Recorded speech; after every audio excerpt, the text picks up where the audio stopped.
And I'll be presenting joint work with Salil, differential privacy on finite computers. So first, differential privacy has become a widely accepted solution, as a solution to private data analysis. And however, many classic differentially private algorithms use real arithmetic. However, surprisingly, it's been shown that naive implementations of these algorithms are vulnerable to privacy leaks.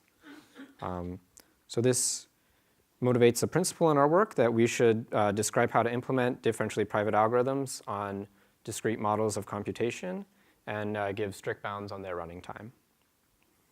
And so in our work, we'll focus on releasing private histograms over large domains with respect to this principle.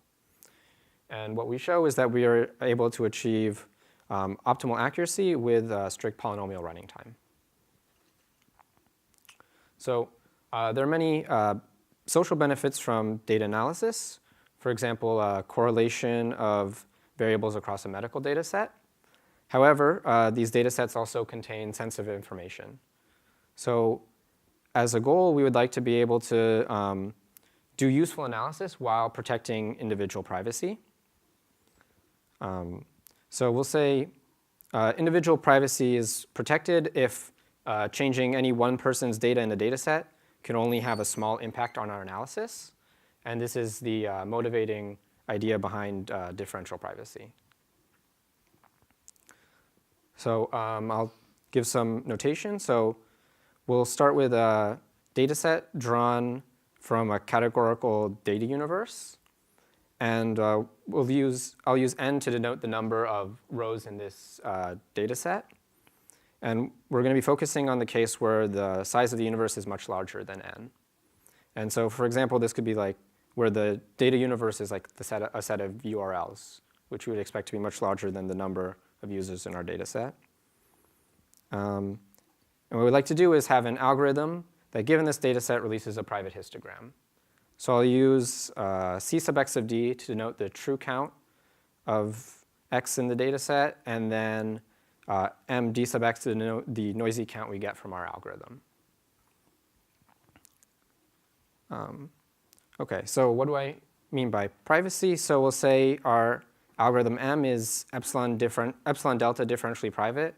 If for any pair of data sets that differ on one row, then the resulting distributions are close to each other.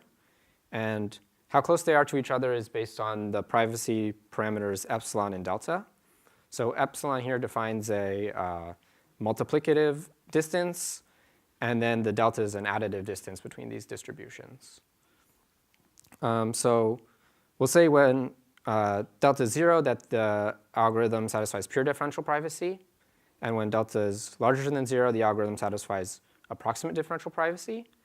And it's important to consider these two separate cases as what we can hope to achieve in each one. There's a separation between these two classes. And we're really going to be focusing on the pure differential privacy case. So yes, the canonical algorithm for releasing a private histogram is the Laplace mechanism, where we first compute the true histogram and then add appropriately scaled Laplace noise to each bin. And how much the scale is based on our privacy parameters. And we could also consider the geometric mechanism, which is a discrete analog of the Laplace mechanism. However, as currently stated, these algorithms aren't implementable on a finite computer because Laplace noise is unbounded. So instead, we can think, so when I say like Laplace or geometric mechanism, I really mean a truncated version where I've like restricted the distribution to like a fixed range. And these algorithms are able to achieve optimal accuracy up to constant factors. And prior work has shown that both of these algorithms can be converted into ones that work on a finite computer. OK. So I've been talking about accuracy. So what do I mean by accuracy? So we'll say a histogram algorithm has simultaneous error A if for all data sets, except with probability a third, all noisy counts are within A of their true count. And the Laplace mechanism is able to achieve simultaneous error 1 over epsilon times log of the universe size. So we should note here that the error is independent of n. So as our data gets bigger, our counts will get bigger, but the error stays the same. So this is good. However, log of the universe size could still be quite large, especially in the setting of parameters we're considering. So we'll also consider a slightly different notion of accuracy. So we'll say M has per query error A if for all data sets and all bins, except with probability A, the noisy count is within A of its true count. Or sorry, except with probability a third, the noisy count is within A of its true count. So we can interpret this as putting an error bar on each bin. And by doing this, we can show that the Laplace mechanism has a much smaller error, has per query error 1 over epsilon. So we no longer have this dependence on the universe size. And OK. So what are our goals overall? Well, we'd like to release a private histogram satisfying pure differential privacy, obtaining optimal accuracy, and we want the algorithms to be efficient. So we want strict running time polynomial in n and log of the universe size, or is really polynomial in the length of the data set. And the motivation for this is that many applications of differential privacy are based on releasing private histograms. So we really want to have efficient algorithms that work on finite computers for this problem. And so what's the problem with the Laplace mechanism? Well, the Laplace mechanism, while it satisfies the first two conditions, isn't really that efficient of an algorithm. The running time is at least linear in the number of bins. So, and this can be, which is like exponential in the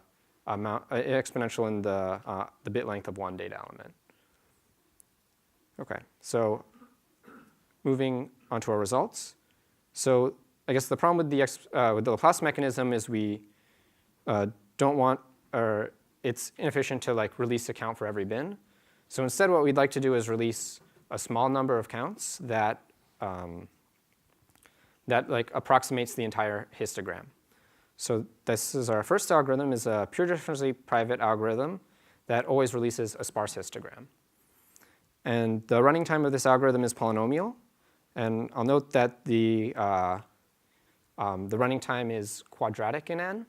And it's an open promise to whether we can improve this to nearly linear in n. And the nice thing about this algorithm is it achieves optimal simultaneous error. And it achieves optimal per query error as well. However, the optimal per query error is only achieved on bins whose true count is larger than a threshold, which grows logarithmically with a universe size. And I guess, unfortunately, this is this like relaxation is necessary. So our second result is we have a lower bound on sparse histograms. And so if we have a differentially private algorithm that outputs only sparse histograms, then the per query error has to grow logarithmically with the universe size. And we prove this result via packing argument. Okay. So now, the question is it even possible to achieve the same accuracies as the Laplace mechanism with an efficient algorithm? So like what do we need for our algorithm to do this? Well, first, our algorithm has to necessarily output non-sparse histograms in order to avoid the lower bound from our previous lower bound. But as I mentioned, it's inefficient to output a vector of counts. So instead, we need to come up with a new succinct way of representing histograms. So that's our next algorithm is a pure differentially private histogram algorithm that achieves the same errors as the Laplace mechanism, but has polynomial running time.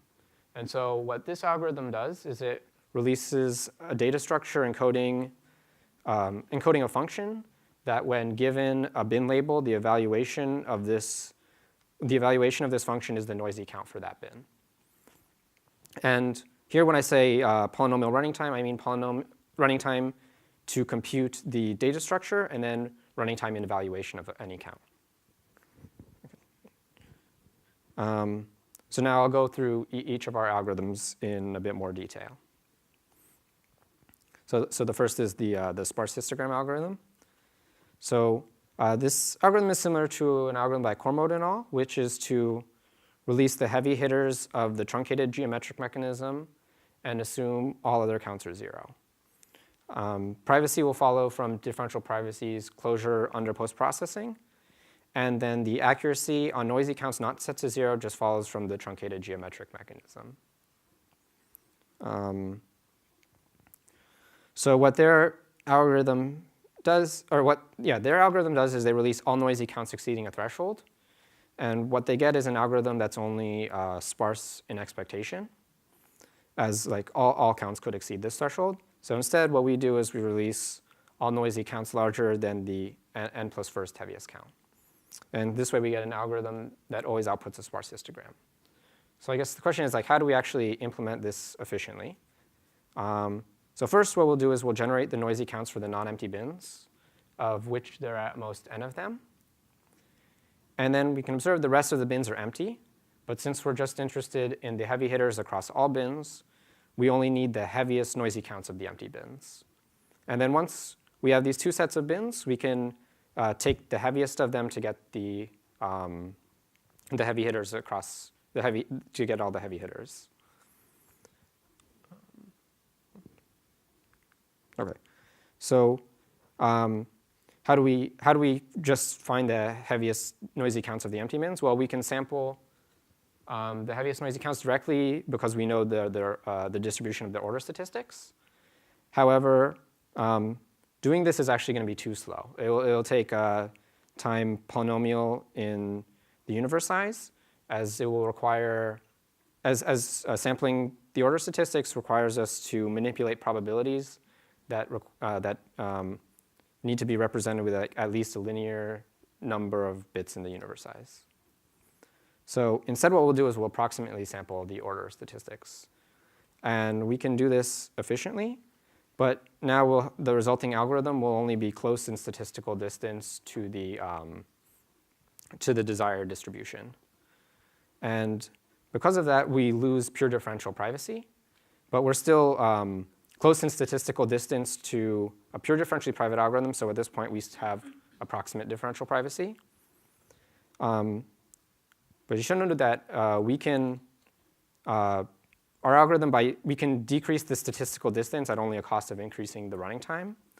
So if we make the statistical distance small enough, we're actually able to recover pure differential privacy by later mixing the output of the approximately sampled heavy hitters with uniformly random output. So then this gives us our an efficient sparse histogram algorithm. Okay. So now I will go through and describe our second algorithm in a bit more detail, the one that outputs a data structure encoding of the noisy counts. So if we look at the truncated geometric mechanism, what we really have to do is we have to really go through each count to add noise because they're independent of each other. And this is just too expensive. But if we look at the definition of per query error, the only thing that really matters is the marginal distributions.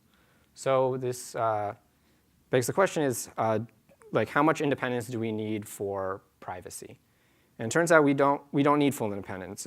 We only need n plus 1 wise independence. So we can think of this algorithm as being an n plus 1 wise independent version of the truncated geometric mechanism.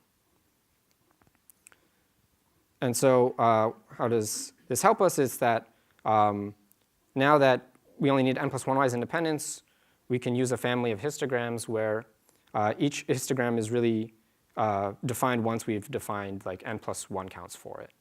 And then this will give us a efficiently representable family of histograms. So now we have like a compact representation for possibly non-sparse histograms. Okay. And so just to conclude is that we considered this principle where we wanted to describe how to implement differentially private algorithms on discrete models of computation. And we focused on applying this principle to releasing private histograms. And what we showed was that we were able to we have two histogram algorithms achieving optimal accuracy, and they're implementable on a finite computer, and the benefit is they have running time only polylogarithmic in the universe size compared to the Laplace mechanism's linear running time in the universe size. All right, that's it. Pretty short.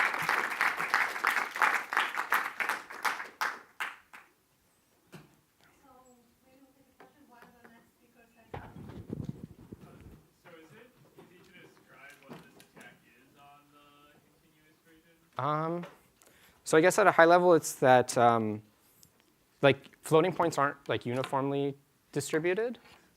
So what you get is based on like where you start. If you like add noise, the support is going to be like you'll get like different supports on the final answer. Like so between neighboring data sets, there'll be like different supports on what you can get.